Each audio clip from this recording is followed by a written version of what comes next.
Olá, ouvintes do VetSmart! No episódio de hoje falaremos sobre um dos grandes mistérios da rotina clínica de cães e gatos, a hipersensibilidade alimentar.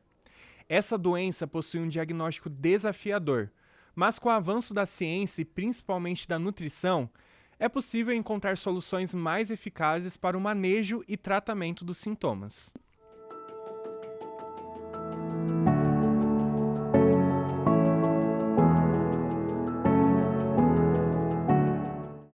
E para nos ajudar, hoje temos como convidada especial a doutora Fernanda Yamamoto Tavares.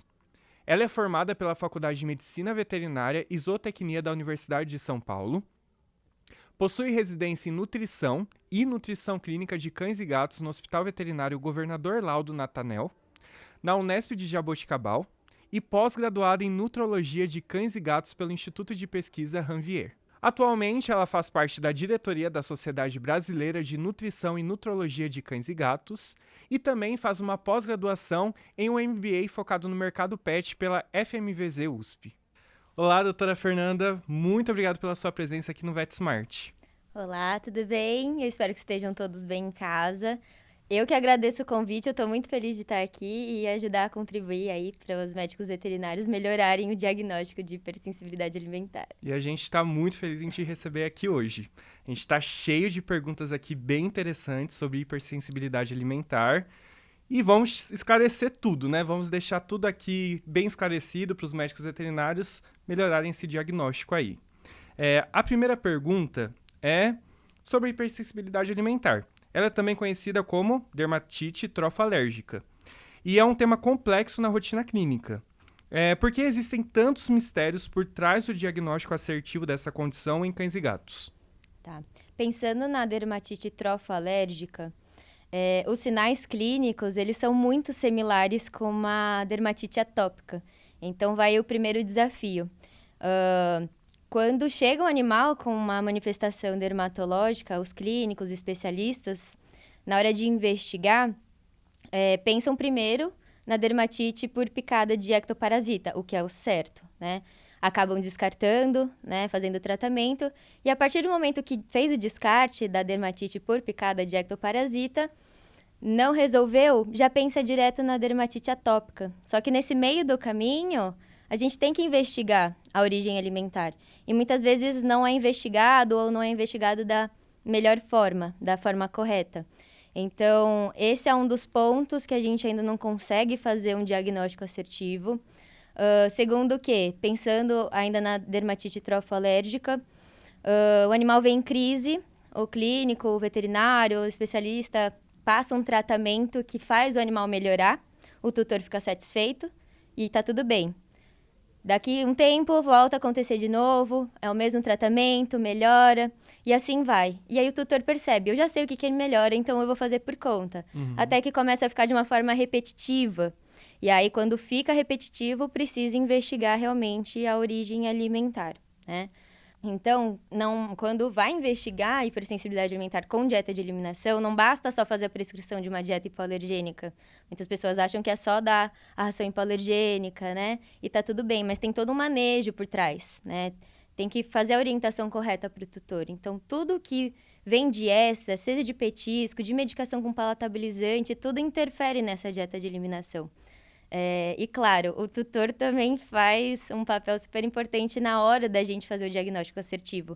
Precisa fazer uma fase provocativa, por exemplo, e esse é o momento que eles falam, não vou seguir, porque vê que o animal melhorou.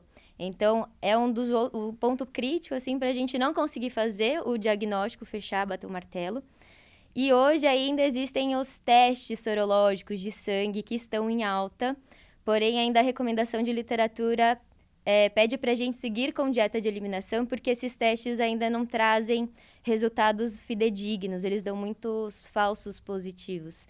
Então, existem vários desses pontos por trás, né, do diagnóstico realmente assertivo na hipersensibilidade alimentar. Então, realmente acaba sendo um desafio, porque também tem que lidar ali com o tutor e com a paciência dele até chegar no diagnóstico definitivo, certo? Certo, tanto do tutor quanto também dos clínicos, que às vezes não têm essa paciência ou realmente não sabem instruir o tutor. Perfeito. E quais são os sintomas mais característicos? Pensando, né, na reação inflamatória da alergia alimentar, ela pode afetar vários órgãos. Então, que nem a gente comentou inicialmente, pode ter a manifestação dermatológica. Então, principalmente, o animal vai ter prurido. Essa é a manifestação clássica, um prurido intenso. Pensando em cães, a lambedura excessiva pode ser uma manifestação de prurido. Então, lambedura de patas é uma manifestação de prurido. Os gatos, quando fazem um grooming muito excessivo, também é uma manifestação de prurido, que nem todos os tutores conseguem correlacionar. Às vezes acham que eles estão se limpando, mas quando fica muito excessivo, pode ser uma coceira. Além do prurido, o animal pode só ter otites recorrentes, nem coceira de pele, nem nada. Às vezes vem só como otites recorrentes. Então, tem uma otite a cada mês, 2 meses, 3 meses. Às vezes o cachorro só vai manifestar dessa forma.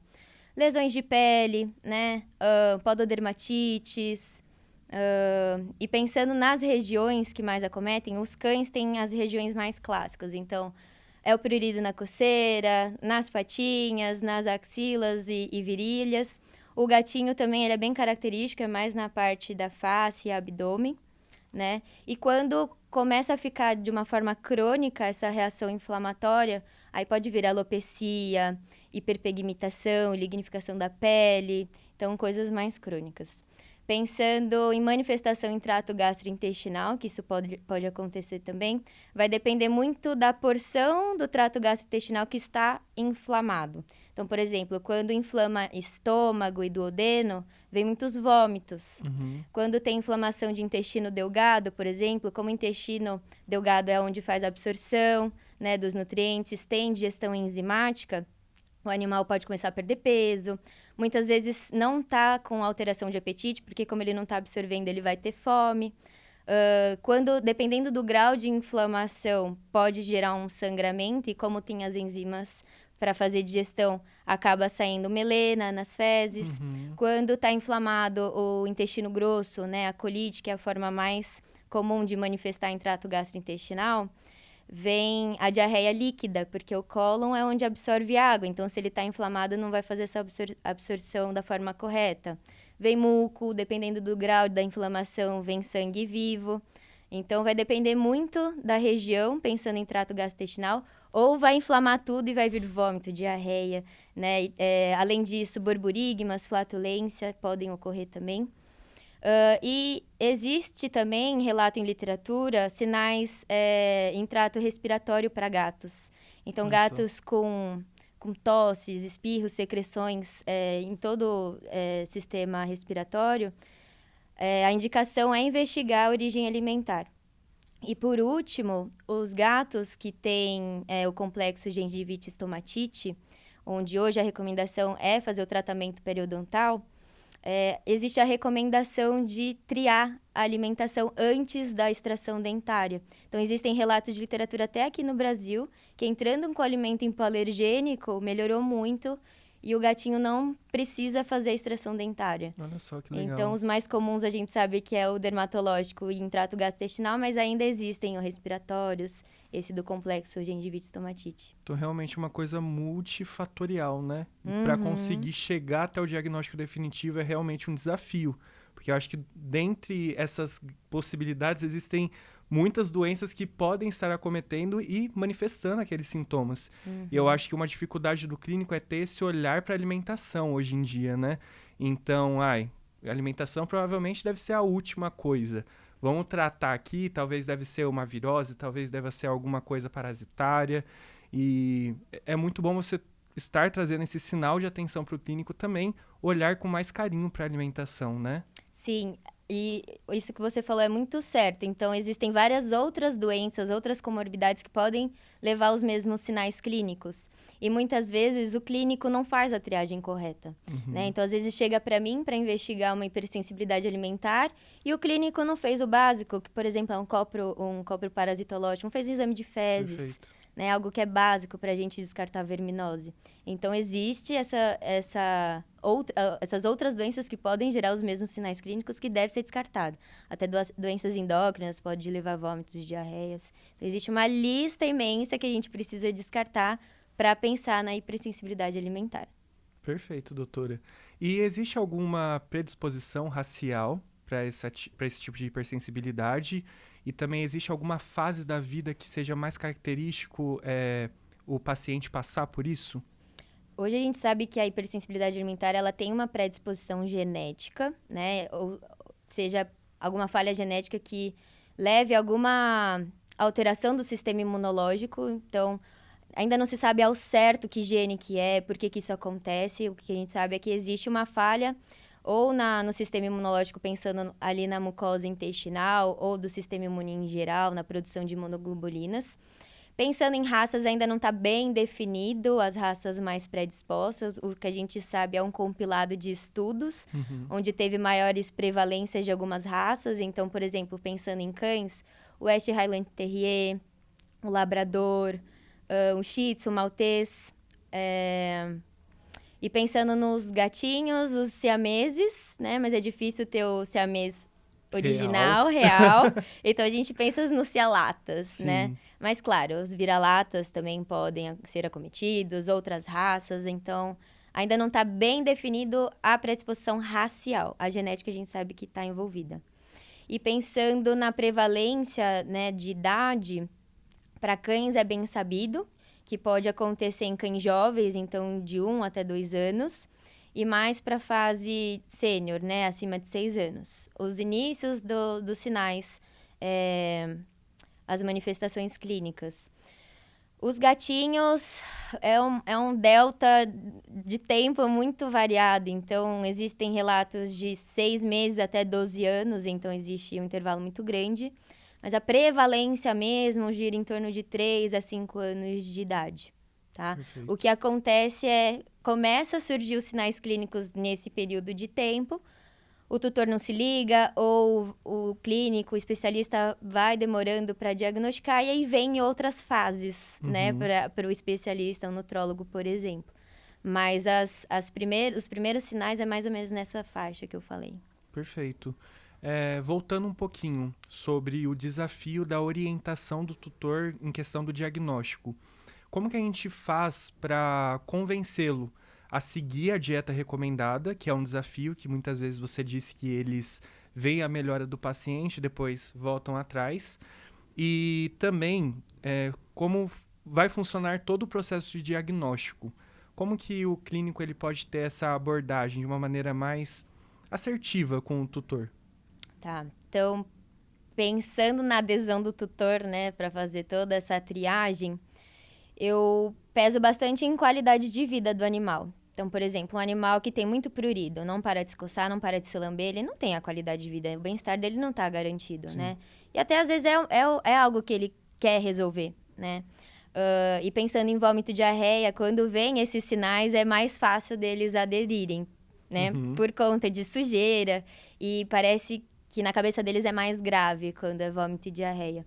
Então, primeiro eu falo de qualidade de vida, né? Segundo, eu falo, olha, se a gente realmente passar pela dieta de eliminação e realmente a gente vê que é alergia alimentar, basta só dieta para o tratamento, não vai precisar de medicação, né? Então, muitas vezes, quando o animal tem a dermatite, né? Seja tópica ou trofalérgica, muitas vezes eles já estão com a medicação para prurido, né, crônico.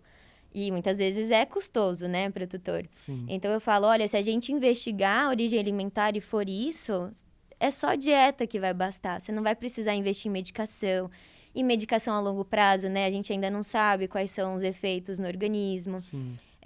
Eu falo também que as crises, né, porque esses animais podem ter crises, elas vão diminuindo o espaço de tempo. Então, pode ir piorando ao longo dos anos, por exemplo. Então, se a gente começa a diagnosticar rápido, essas crises vão ser evitadas, né? Então, eu puxo o tutor mais nessa pegada. Parte do bolso e emocional também. Parte do bolso e emocional. E também da qualidade de vida do pet, né? Então, hoje é tratado como um filho. Então, se você fala, olha, né? Ele para de comer para se coçar. Ele para de brincar, ele para de dormir. Então, aí ele fala, é verdade, né? Imagina você passar o dia todo se coçando ou tendo diarreia, né? Ou vomitando. Perfeito. A segunda parte eu já esqueci da pergunta. A segunda parte é sobre como você vai orientar ele em questão do diagnóstico. E aí, você já pode até emendar na questão de como que funciona esse diagnóstico definitivo, para você passar para o tutor e falar, olha, é isso mesmo que está acontecendo com o seu pet, é uma hipersensibilidade alimentar. Então, como você chega nesse diagnóstico e como você educa o tutor para ter a paciência de chegar nesse diagnóstico, porque pelo que você me disse aqui, é muito descarte, né? Isso. Bom, eu explico para eles, eu explico tudo, o como que acontece, por que acontece, para eles entenderem o diagnóstico e o tratamento, né? Então, eu chego na consulta e falo, olha, ele tem a suspeita, né, da alergia alimentar, e acontece isso quando o animal tem uma falha no sistema imunológico em reconhecer o que é bom e o que não é bom para o organismo. E que a maioria das vezes o problema está em reconhecer a proteína. Então, a proteína é uma molécula muito grande, complexa, tridimensional. Então, quando o animal tem essa falha no sistema imunológico, eu falo que é como se ele tivesse cego.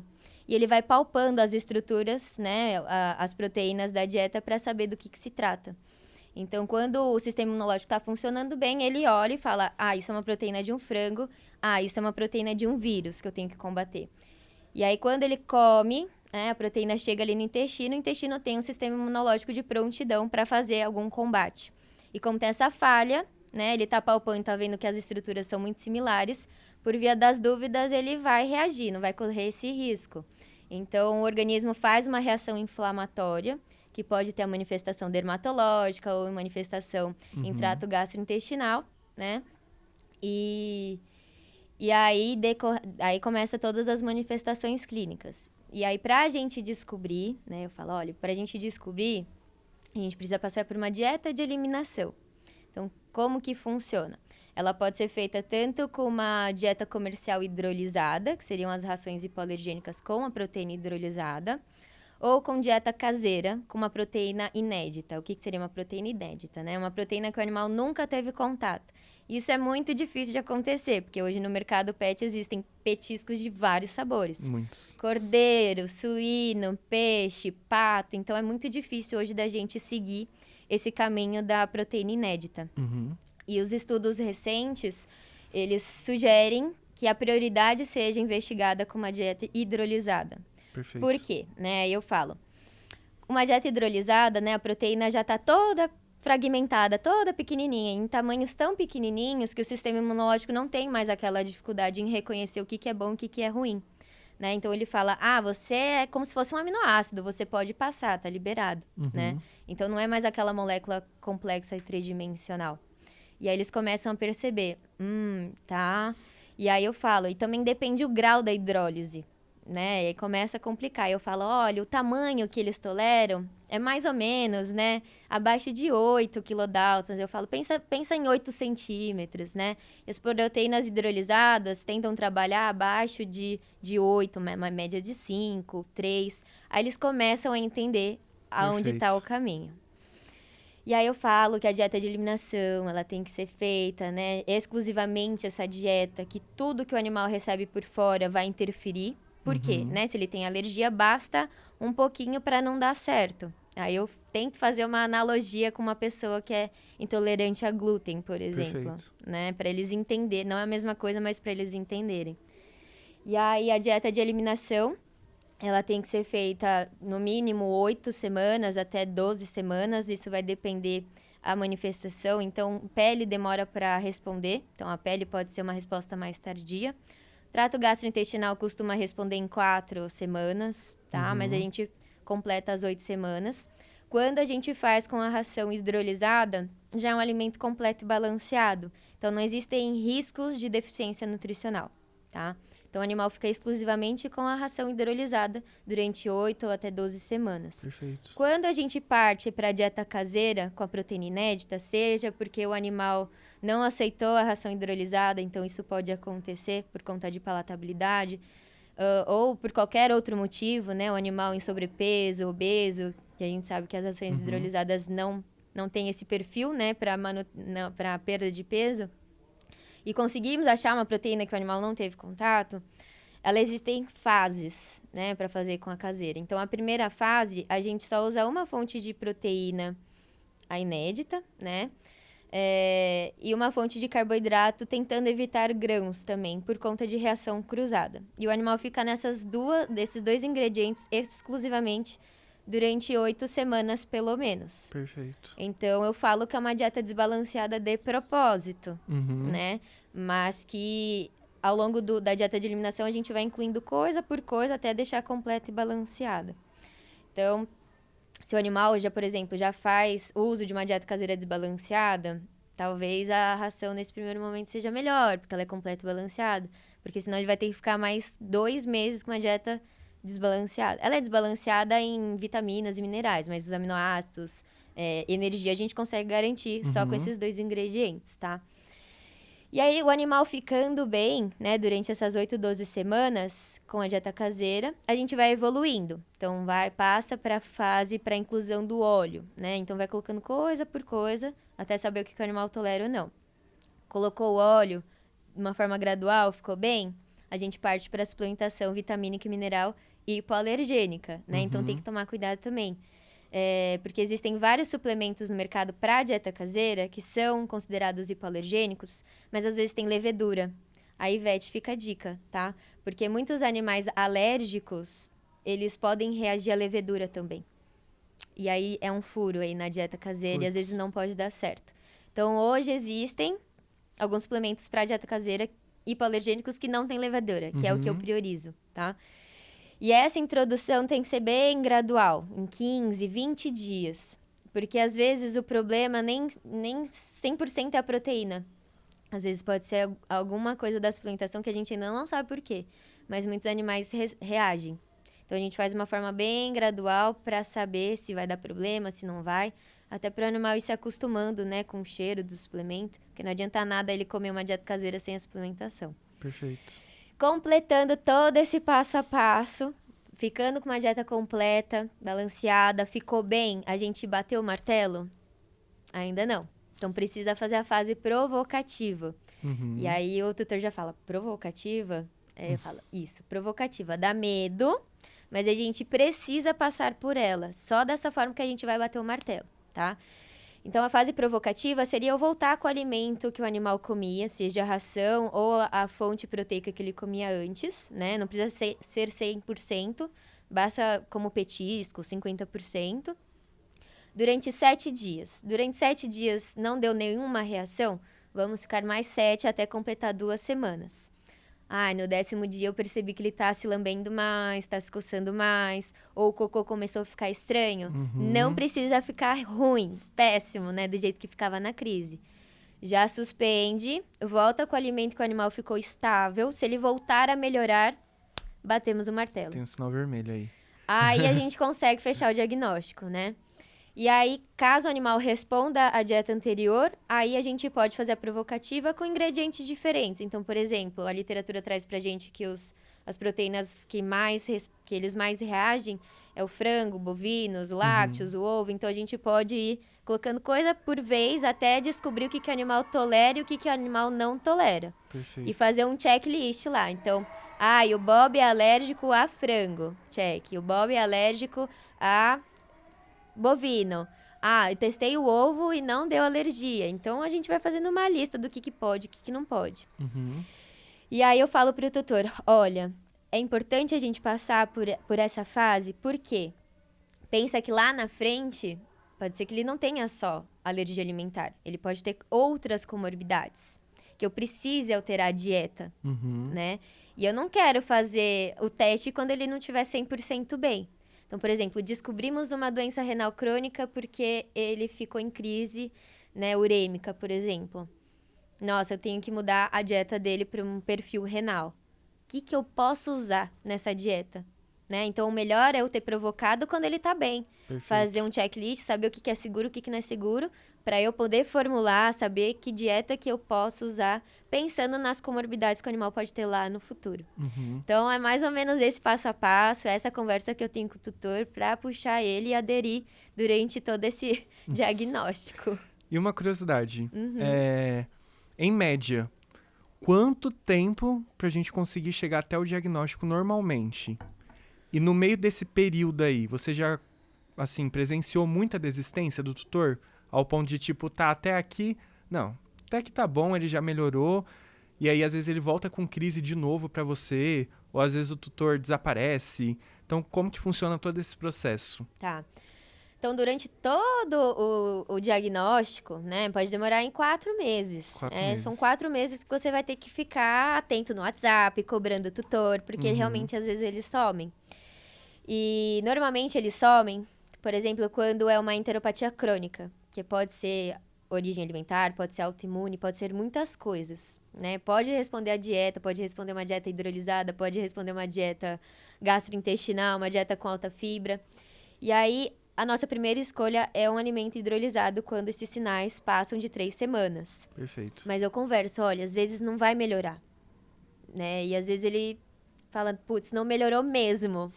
Não deu certo com ela, né? Então já fala, não quero mais voltar nessa nutróloga ou nessa especialista. Mas eu já tinha avisado que talvez não melhorasse, né? Então, quando é enteropatia crônica, é mais difícil. Entendi. É mais difícil, pode ser várias causas, pode ser que a hidrolisada não dê certo mesmo. E eu tento ficar sempre em cima, então mandar mensagens periódicas. Então eu tenho uma planilha dos atendimentos, das datas, né? Passou um mês, ops, eu prescrevi dieta de eliminação, deixa eu ver como que ele tá. Manda uma mensagem pro tutor, tá indo tudo bem, tá melhorando, porque às vezes quando melhora ele some, né? Sim. Quando melhora, some. Esse é um bom sinal, digamos assim. Quando tem a diarreia, ele volta com a mensagem: ah, teve diarreia. Nossa, tá se coçando muito. Então, a gente sabe que não deu certo. Normalmente, quando ele some, é porque deu certo. Só que quando ele some, por exemplo, se era uma dieta caseira, que eu tava fazendo investigação, é uma dieta desbalanceada. Então, eu falo: olha, ele não pode ficar com essa dieta, né? A gente precisa continuar a investigação até chegar a um alimento completo, balanceado. Então, mas demora, né? Então, às vezes, eu fico com o tutor 4 meses. Olha só. Às vezes, não é numa consulta que eu vou resolver o problema dele, né? Sim. Às vezes, eu preciso de mais uma consulta para seguir com a fase provocativa, para saber que alimento que a gente vai seguir, né, no tratamento. Porque uma coisa é fazer o diagnóstico, outra coisa é fazer o tratamento, né? Sim. Então, precisa realmente ter um contato direto, intenso lá com o tutor, cobrando ele, para saber como o animal tá. Então, é mais ou menos esse caminho. Sim. Vamos falar um pouco sobre a dieta, então. Você disse sobre o tratamento e a importância do manejo alimentar. Dentre esses casos, só o manejo alimentar é suficiente ou tem casos que a gente realmente vai ter que entrar aí com alguma terapia medicamentosa? Tá. Vai depender muito do quadro do animal. Então, por exemplo, um quadro agudo, numa crise, por exemplo, a gente precisa entrar com glicocorticoide para tirar, né, dessa crise da reação inflamatória. Então, é necessário em alguns quadros.